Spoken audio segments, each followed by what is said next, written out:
प्रभू श्रीरामानं येडी म्हणता खूप राग आला माझ्या येडा मायला. डोंगर फोडून झाली रक्तबंबाळ, मोठ्या मोठ्यानं आरोळ्या ठोकू लागली.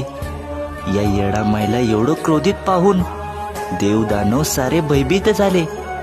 या आईचा राग शांत करण्याची कोणात ताकद नव्हती. मग महादेवांनी ब्रह्म विष्णू महेश यांना एकत्र घेऊन दत्तुबा लवणाच्या पाण्यानं या येडा माईचा राग शांत केला. आणि तेव्हापासून माझी येडा माई भोळ्या भक्ताचा न्याय करायला येरमाळ्यामध्ये बसली आहे. आई राजा उधे उधे.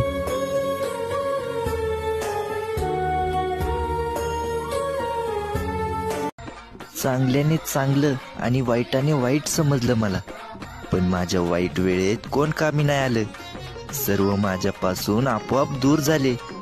आणि त्याच वाईट वेळेमध्ये येडा माईनं माझा हात पकडला आणि मला येरमाळ्याला घेऊन गेली आणि माझं गाराण ऐकून घेतलं.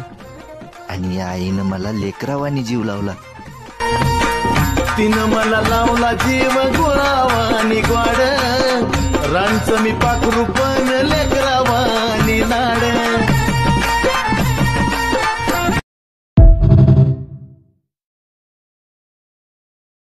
येडा माय पुढचा जन्म मला फुलाचा दे, आणि तेच फुलाई हार बनून तुझ्या गळ्यात पडलेलं असावा. हार बनून तुझ्या गळ्यात पडावं, गळ्यात पडावं ग माय गळ्यात पडावं. हार बनून तुझ्या गळ्यात पडावं, गळ्यात पडावं ग माय गळ्यात पडावं. येडा माईचं लेकरू मी. या आईच्या शब्दाचं पालन करणं, येडा माईची सेवा करणं हा माझ्या आयुष्यातला सर्वात महत्त्वाचा नियम आहे. आणि ज्या दिवशी या येडा माईचं नाव माझ्या ओठावर नसल, तो दिवस माझ्या आयुष्यातला शेवटचा दिवस असेल. आई राजा उधे उधे.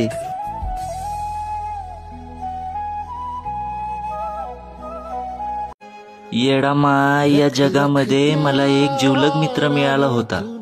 मित्र मित्र म्हणून मी त्याला भावासारखा जपला.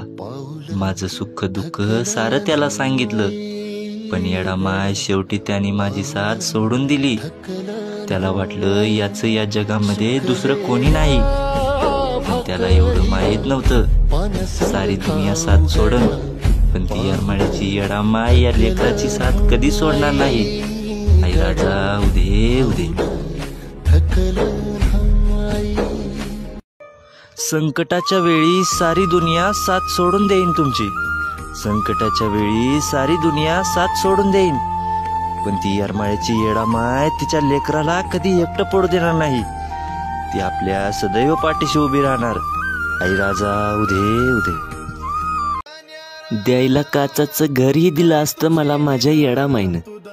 द्यायला काचाचं घरही दिलं असतं मला माझ्या आईनं.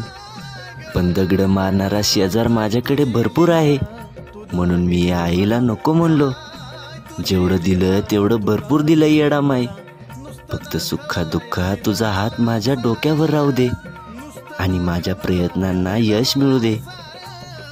द्यायला देशील तू काचाचं घर, द्यायला देशील तू काचाचं घर, पण दगड मारणाराचा नको ग शेजार.